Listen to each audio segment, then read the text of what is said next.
Section 1.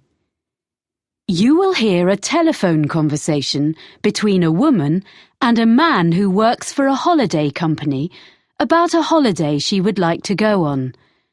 First, you have some time to look at questions 1 to 6. Pause the recording for 30 seconds.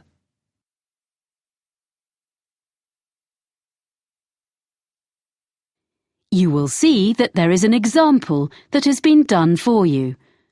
On this occasion only, the conversation relating to this will be played first. Holidays for you. Sean speaking. Can I help you? Oh, hi. I've been looking at your website. I'm interested in a cycling holiday in Austria in April. We have 2 trips in April. One lasts 14 days and the other 10 days. I think the 10-day trip is better. So let's see. I've got a calendar here. What are the dates? The length of the trip that the woman chooses is 10 days, so 10 has been written in the space. Now we shall begin. You should answer the questions as you listen because you will not hear the recording a second time.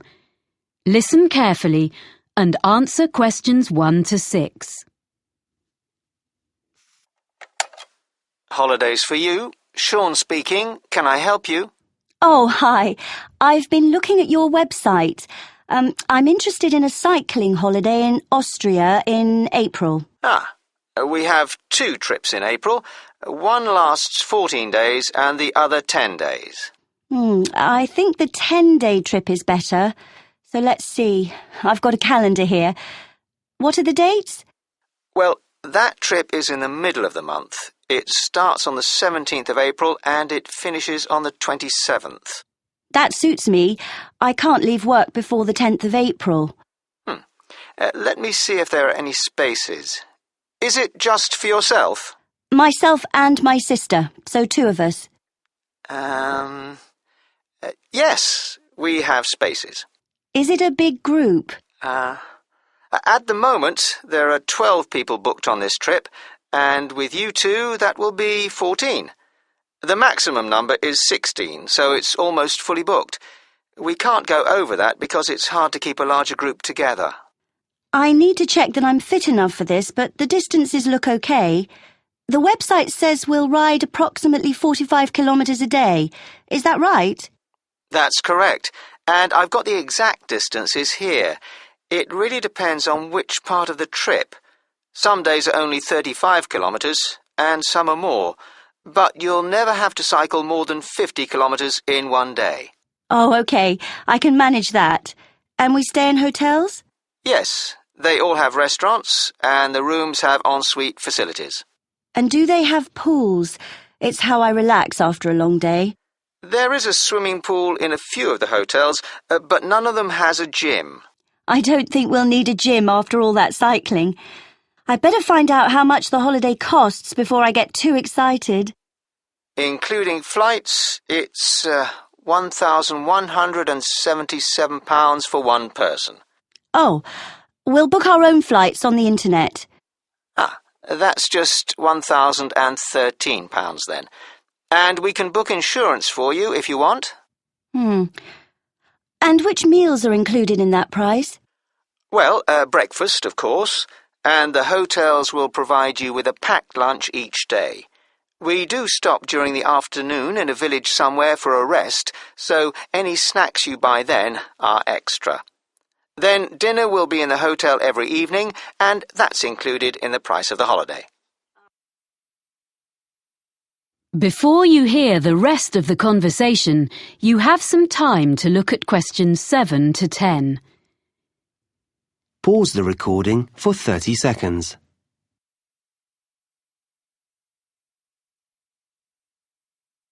Now listen and answer questions 7 to 10. And you provide the bicycles, of course. What else? A lock and a bell come with the bike, as well as lights, although you shouldn't need to cycle in the dark. There's a small bag, or pannier, on the front of the bike, where you can put the things you want to take with you during the day, like water or fruit. But we won't allow you to cycle unless you bring a helmet. We don't provide these locally because, like walking boots on a walking holiday, it's really important it fits properly. OK. If there's any special gear you need for your holiday, we recommend a particular website, and you can get a discount by quoting your booking reference. Great. What is it? It's www.ballantine.com. That's all one word, and I'll spell it for you. www.ballantine.com. Good. I've got that down. I've been looking at your website while we've been talking. I see we cycle along the River Danube. Yes, it's one of Europe's most well-known areas for cycling. It looks fascinating. Lots of beautiful countryside and things to see. I should warn you that we do reserve the right to make some alterations to the route if the weather is bad. Some of the tracks sometimes get very muddy. OK. Well, hopefully it won't rain too much. I know we stop in towns and villages, but do we get a chance to look around? Because I'm really interested in history. Oh, yes, you get opportunities to explore. Is there something in particular you want to see? There's a theatre in a town called Grine. A friend of mine went there last year and said it was amazing. Let's see. Yes, there's a guide who'll take you round the building. We don't have any other tours arranged, but you can visit several castles and museums on the holiday. Well, thank you for all that information. I'd like to book that then. Right. Well, I'll just... That is the end of Section 1. Section 2. You will hear someone talking on the radio about food and restaurants in the local area. First, you have some time to look at questions 11 to 14. Pause the recording for 30 seconds.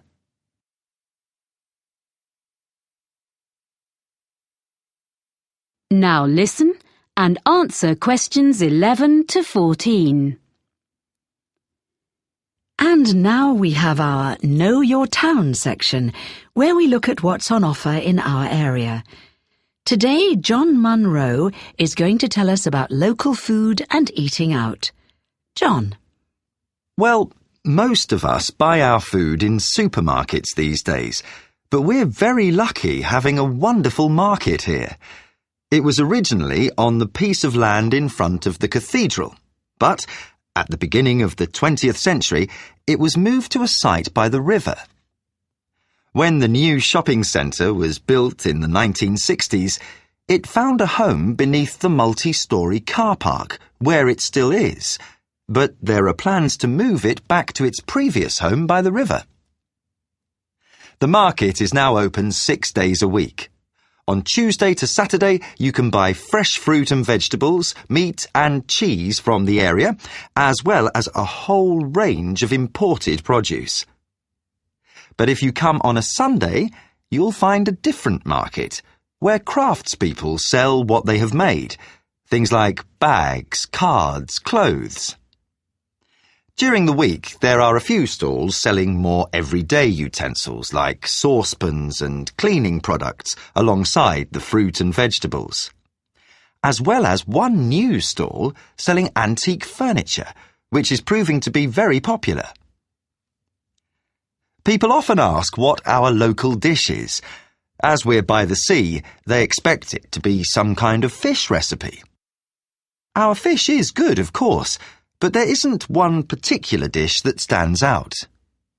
What we do have is an apple cake that isn't really made anywhere else. There's a new cafe in the high street, Barton's, which bakes them fresh every morning and serves them with delicious homemade ice cream in a choice of flavours. Now, the harbour is obviously the place to buy fresh fish. Every morning there's a stall where local fishermen sell a selection of the day's catch before the rest goes to London or abroad.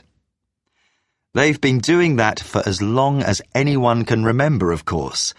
But the harbour itself looks very different from a few years ago. Most of the restaurants used to be at the far end, but that part was redeveloped, and the restaurants had to relocate to the other end. Many of them are simply the old ones in new premises, but a couple of new ones have opened recently, so there's a good range now, both in the harbour and the town itself. I'm now going to give you my top 6 places to eat in different parts of the town. Before you hear the rest of the talk, you have some time to look at questions 15 to 20. Pause the recording for 30 seconds.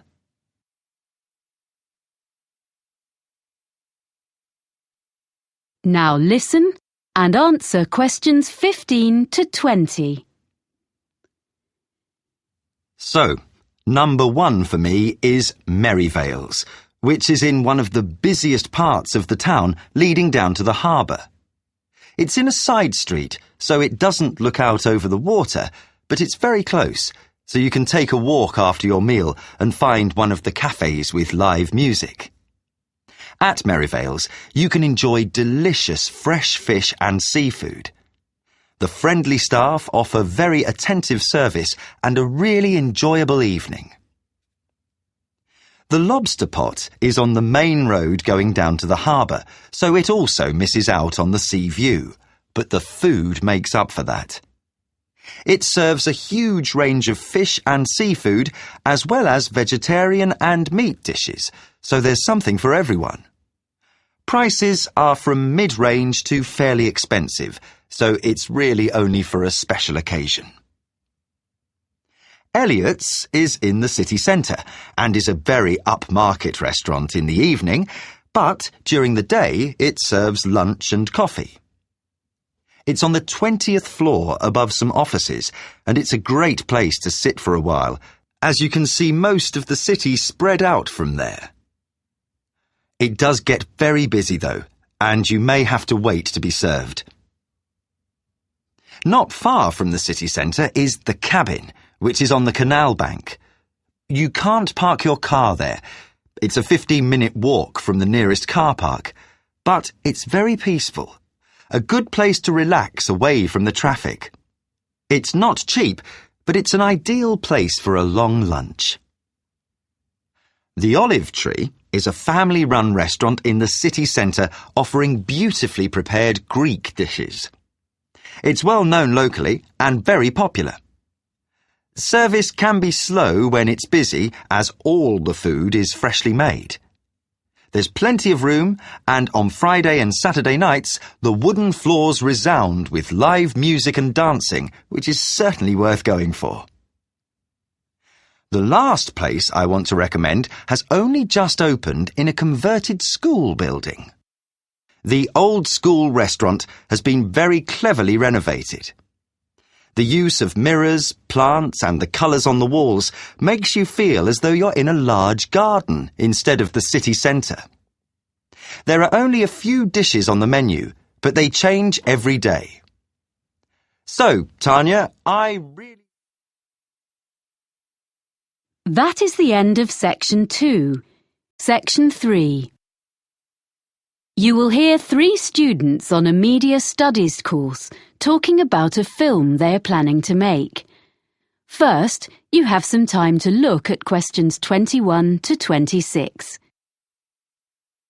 Pause the recording for 30 seconds.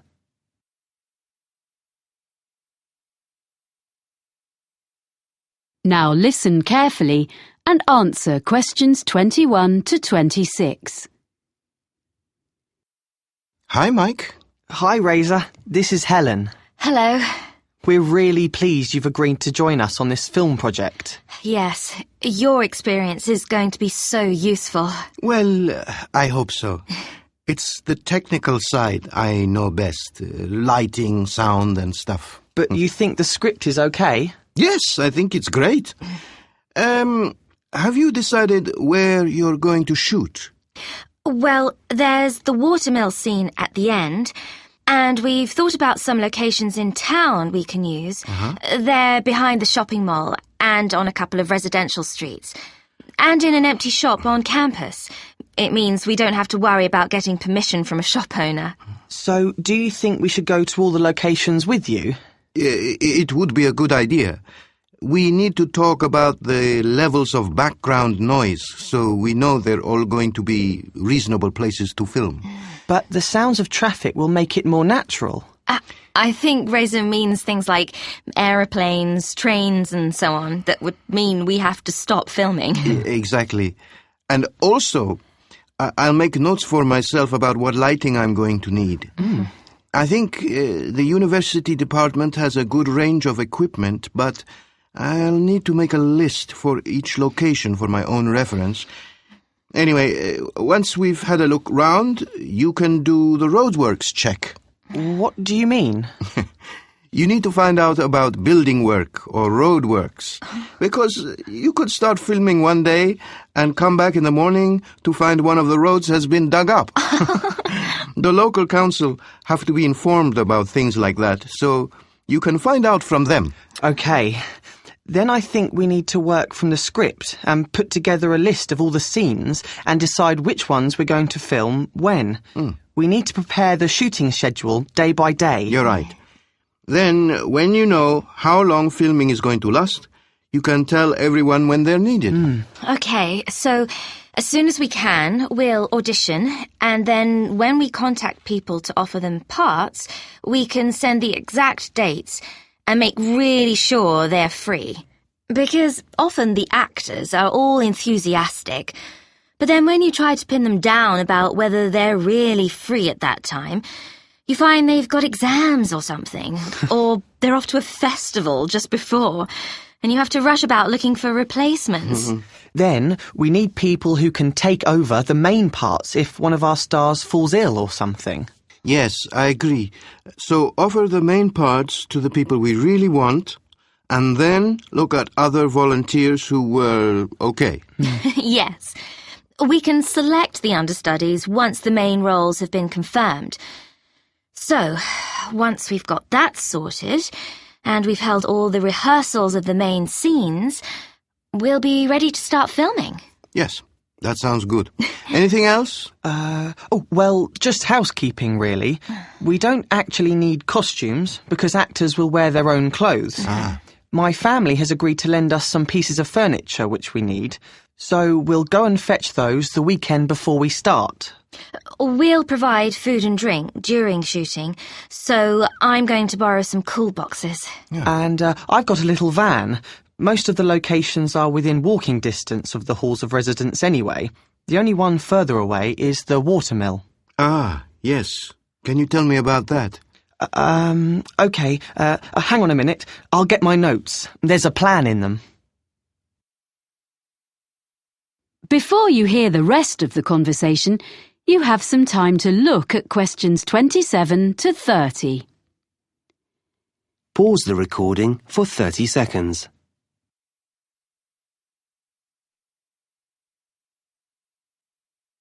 Now listen and answer questions 27 to 30. Here's the mill. You see, basically you have a vertical water wheel which was used to power the grinding stones. It sounds really interesting. Will we film inside? Yes, that's where the final scene between the girl and the man takes place. Our plan is to fix one camera outside by the window next to the door to film through the window, and then have another handheld camera inside the mill. That means we can get two views of the same scene. We were going to do something using a mirror, but we decided that would be too complicated. Yes, by doing it that way, all we'll need is lights on the inside, next to the wall behind the wheel, which can shine across to the opposite wall. Will that give enough light? I think so, because the scene is in the evening. It shouldn't be too bright. The actors will be carrying torches too. And we'll have an old screen made of wood just inside the door, because it's a new door and it'll look wrong. The lights won't shine directly on it, so it'll be fine. So you won't actually show the door open? No. There's a huge box on the floor against the wall farthest from the wheel. We'll see the girl approaching the mill on her bike. Then we see through the window and the man is inside looking at it. Then the next shot is the girl in the room with him opening the box. So it'll be a mysterious ending. Yeah. Well, I think it's going to be a great project. Good. Thanks. That is the end of Section 3. Section 4. You will hear part of a lecture about exotic pests given as the introduction to a course on ecology and environment. First, you have some time to look at questions 31 to 40. Pause the recording for 1 minute.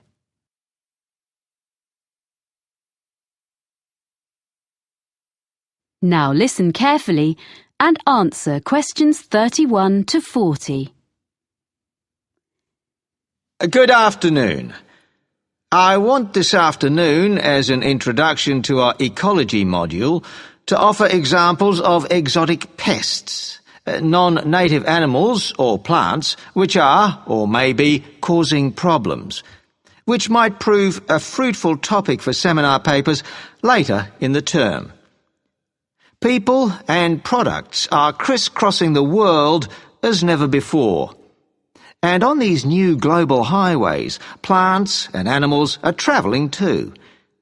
Exotic plants and animals are turning up in Antarctica and on the most remote islands on Earth. For example, the Australian red-backed spider. It's made its way to countries fairly near home, such as New Zealand and Japan, as some of you may know. Well, it's also been found on Tristan da Cunha, which is a remote island thousands of miles from anywhere, way out in the middle of the Atlantic. Now, another famous animal invader in the other direction, so to speak, from England to Australia in the southern hemisphere, is the rabbit. This was in 1830, and it might seem less of a threat, but it became an extraordinarily destructive pest. The fact that rabbits increased so rapidly is perhaps more understandable when we remind ourselves that they had originally been introduced to England from continental Europe 8 centuries earlier. This was because they were regarded as a luxury food source, and in spite of having warm fur, they probably originated on the hot, dry plains of Spain, which of course explains why they thrive in the climate of Australia. A much less cuddly example of a pest introduced to Australia, this time from America, is fire ants.